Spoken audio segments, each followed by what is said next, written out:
Всем привет! А вот так выглядят знаменитые чилийские и патагонские ветра Аргентины.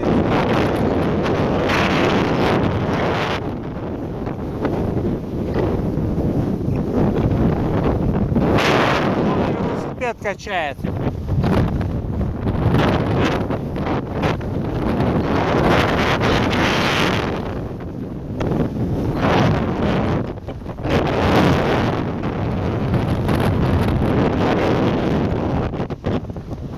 Стоять тяжело, сдувает.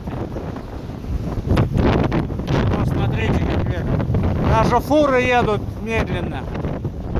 Сегодня скорость ветра где-то от 55 км в час до 60.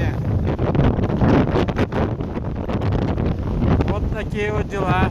Всем пока.